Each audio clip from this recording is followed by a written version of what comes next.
નમસ્તે વિદ્યાર્થી મિત્રો, તક્ષશિલા વિદ્યાલય બાય અરવલ્લી દ્વારા ધોરણ 10 ના વિજ્ઞાનના ડિસ્ટન્સ લર્નિંગમાં આપનું હાર્દિક સ્વાગત છે. તો વિદ્યાર્થી મિત્રો, આપણે આજે લેક્ચર નંબર 4 છે. આપણું આ જે પ્રકાશનું પરાવર્તન અને વક્રીભવન જે ચેપ્ટર છે ફિઝિક્સનું 10મા ધોરણમાં, એમાં આપણે કુલ 3 લેક્ચરો આપણે શીખ્યા. 3 લેક્ચરની અંદર આપણે પ્રકાશ વિશેની માહિતી, પરાવર્તન વિશેની માહિતી જોઈ, એના નિયમો પણ બી આપણે વ્યવસ્થિત રીતે સમજ્યા.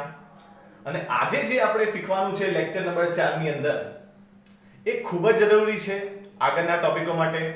કારણ કે જે આના પછી 3 માર્ક્સના જે પ્રશ્નો પૂછાય છે આપણે બોર્ડની અંદર, એ જે 3 માર્ક્સના પ્રશ્નોમાં કિરણાકૃતિ દોરવાની આવે છે આપણે, અંતર્ગોળ અરીસાની અને બહિર્ગોળ અરીસાની. એ 3 માર્ક્સની જે થિયરીઓ છે ફરજિયાત પૂછાતી હોય છે. એના માટે જે રૂલ્સ છે દોરવાના, કિરણાકૃતિ દોરવા માટેના જે નિયમો છે, એ નિયમો આજે આપણે શીખીશું કે કેવી રીતે કિરણાકૃતિ દોરી શકાય અને પ્રતિબિંબ મેળવી શકાય. તો અંતર્ગોળમાં અને બહિર્ગોળમાં પ્રતિબિંબ મેળવવા માટેના જરૂરી જે નિયમો છે એ આપણે આજે શીખવાના છે. અને આ નિયમની મદદથી જ આપણે કિરણાકૃતિ દોરવાની છે. એટલે આ નિયમ તમારે આખા ચેપ્ટરમાં યાદ રાખવાના છે. બરાબર?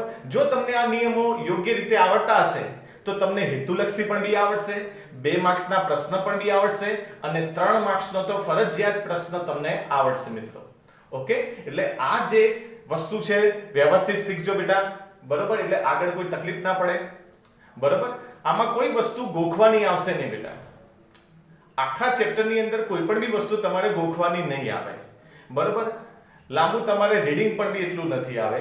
ટોટલી ટેકનિકલી પોઈન્ટ છે.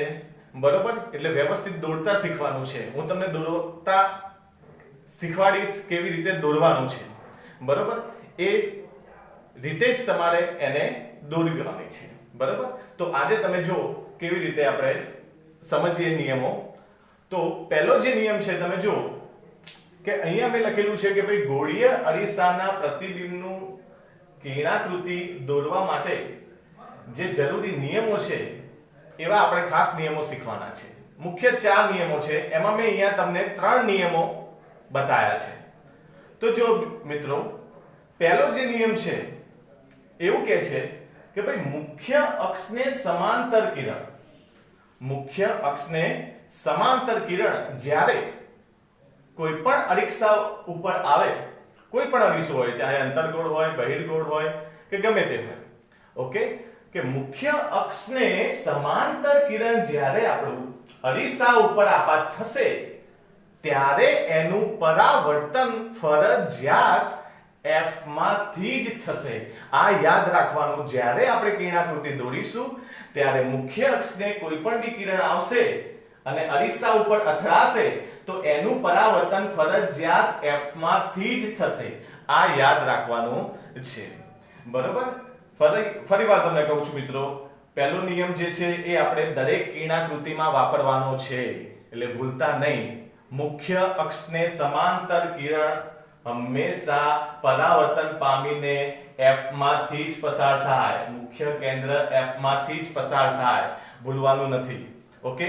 અને આ નિયમ આપણે દરેક ટોપિકમાં, દરેક કિરણાકૃતિ દોરવા માટે ઉપયોગમાં લેવાનો છે જ. બરાબર? એટલે આ નિયમ નહીં ભૂલવાનો. ક્લિયર? તો પહેલો નિયમ આપણને ખ્યાલ આવી ગયો છે કે ભાઈ મુખ્ય અક્ષને સમાંતર કિરણ આવશે તો એનું પરાવર્તન ફરજિયાત f માંથી જ થશે. બરાબર? એટલે મેં તમને અહીંયા લખ્યું છે. અને આની નોટ્સ પણ બી તમે વ્યવસ્થિત બનાવજો. ઓકે? દરેક લેક્ચરની નોટ્સ તમે બનાવજો. ઓકે? મેં દરેક ટોપિકો તમને બોર્ડ ઉપર બતાવ્યા છે, તો એ નોટ્સ તમે વ્યવસ્થિત બનાવજો નોટની અંદર. બરાબર? તો તમને કાયમ બોર્ડ માટે પણ બી કામ લાગશે અને સમગ્ર વર્ષની પરીક્ષાઓ માટે તમને કામ લાગશે. બરાબર? તો જો મેં અહીંયા ટૂંકમાં લખ્યું છે કે ભાઈ મુખ્ય અક્ષને સમાંતર કિરણ આવશે તો એનું પરાવર્તનનો જો અહીંયા મેં જવાબ લખ્યો છે કે f માંથી જ પસાર થશે. ઓકે? આટલી વસ્તુ તમને યાદ રહેશે તો તરત જ તમને કિરણાકૃતિ દોરવામાં અને પરીક્ષામાં આવડશે.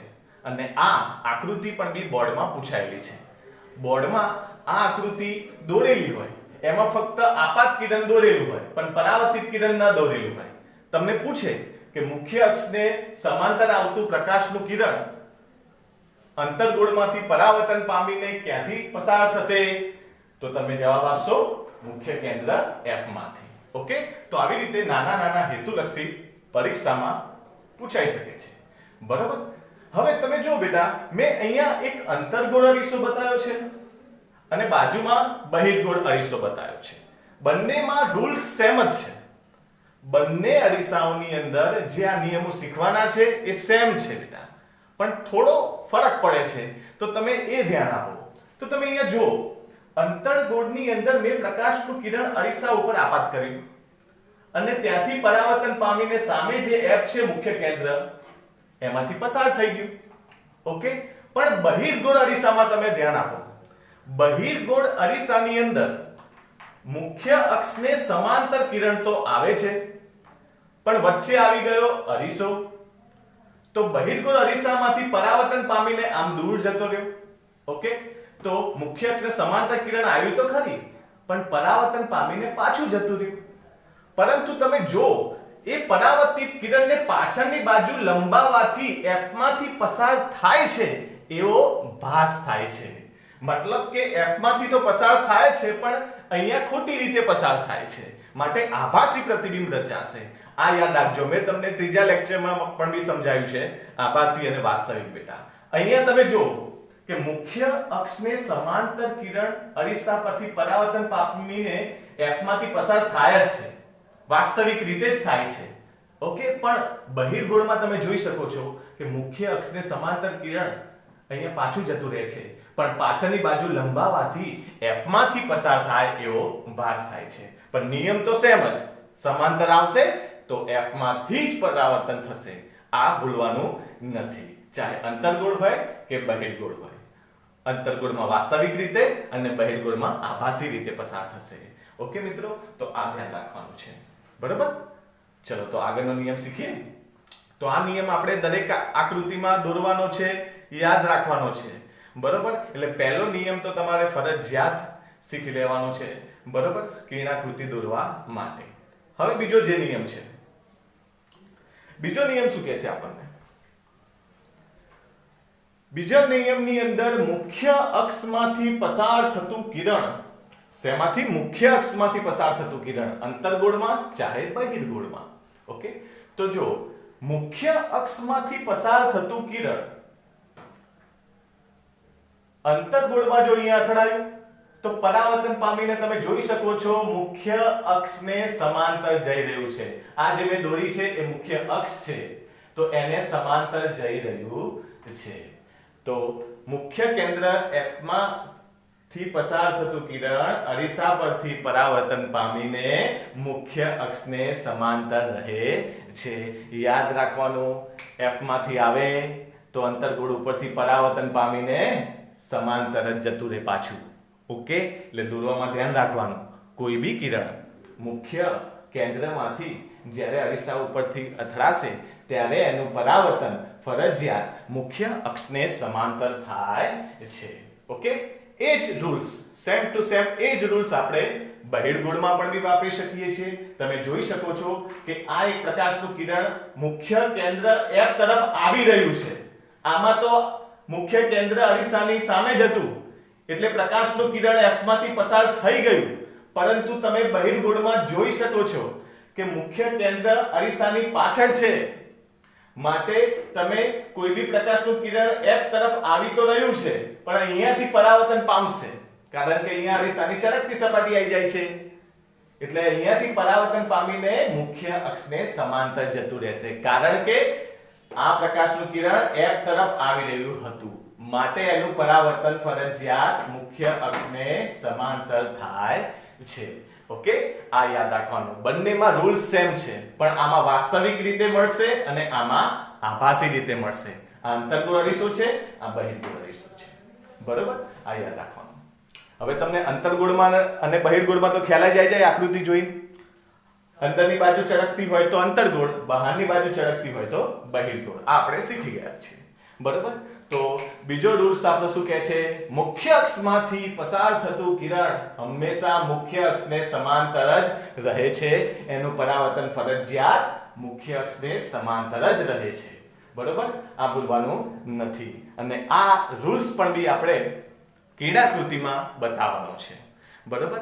કિરણાકૃતિમાં આપણે જ્યારે પ્રતિબિંબ મેળવીશું અંતર્ગોળમાં અને બહિર્ગોળમાં, ત્યારે આ બંને નિયમોનો આપણે ભરપૂર ઉપયોગ કરવાનો છે. એટલે ભૂલવાનું નથી.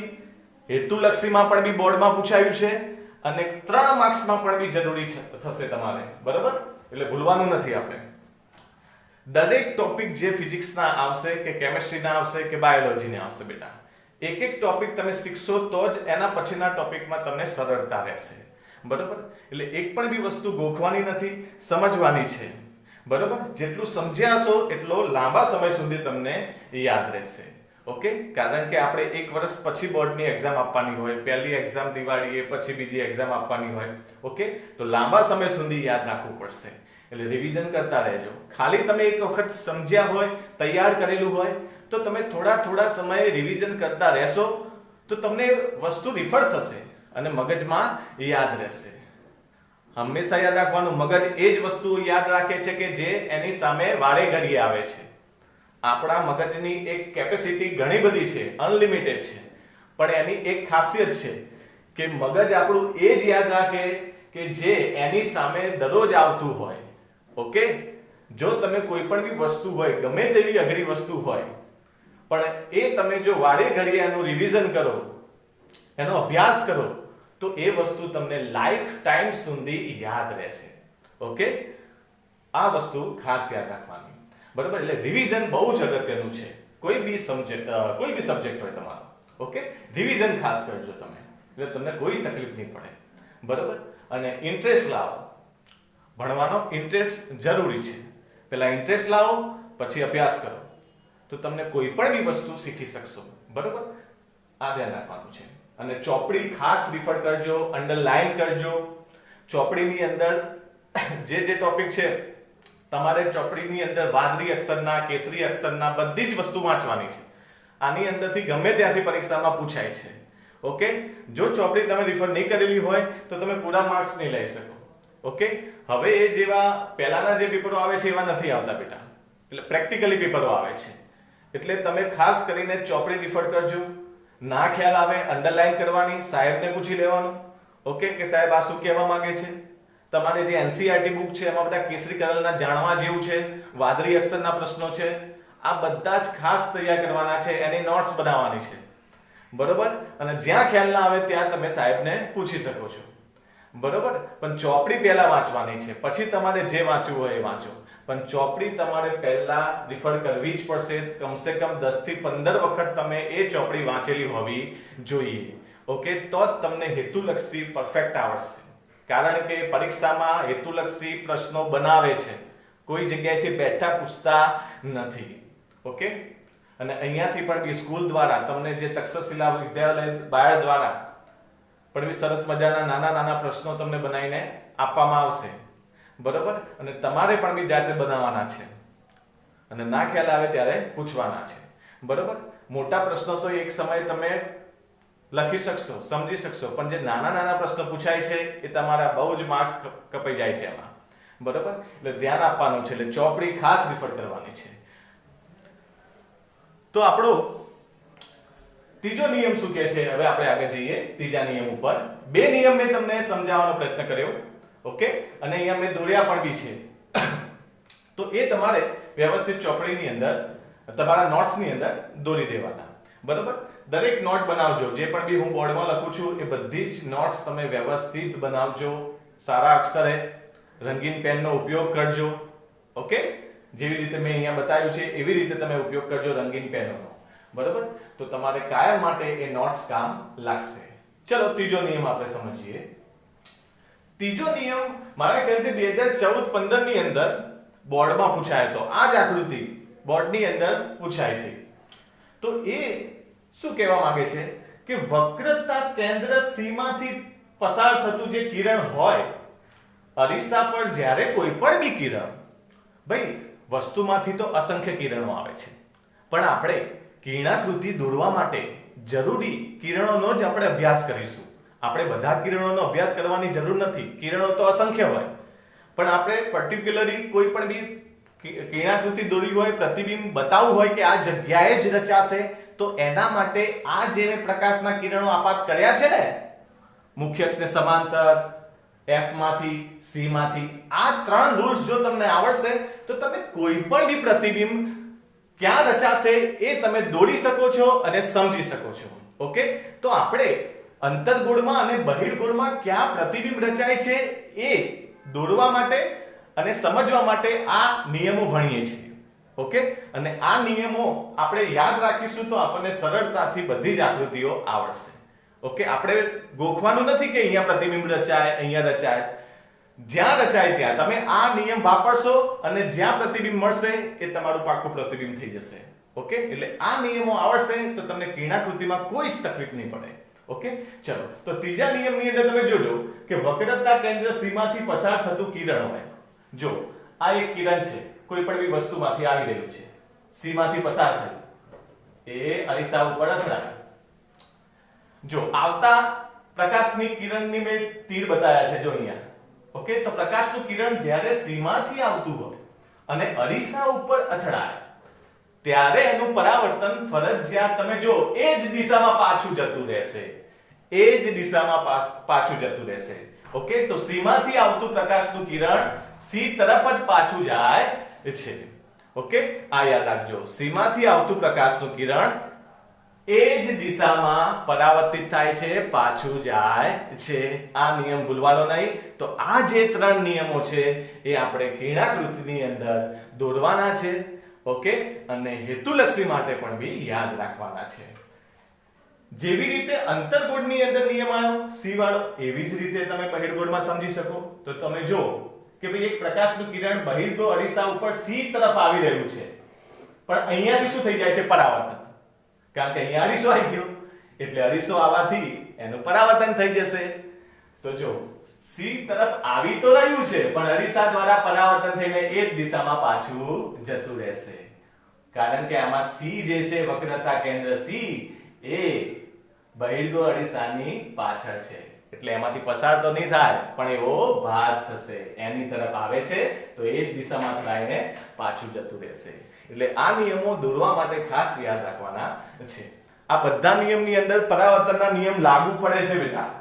જો હું તમને એક સાદી ભાષામાં સમજાવું કે તમને એવું થતું હશે કે કેમ સાહેબ સમાંતર કિરણ આવે તો F માંથી જ પસાર થાય, તો તમે આનો ટ્રાય કરી શકો છો પ્રેક્ટિકલી દોરીને પણ. અહીંયા જે આપાત બિંદુ છે, મેં આ પ્રકાશનું કિરણ અહીંયા આપાત કરી, તો આ આપાત બિંદુને તમે અહીંયા લંબ દોરો. આપાત બિંદુને તમે અહીંયા લંબ દોરો.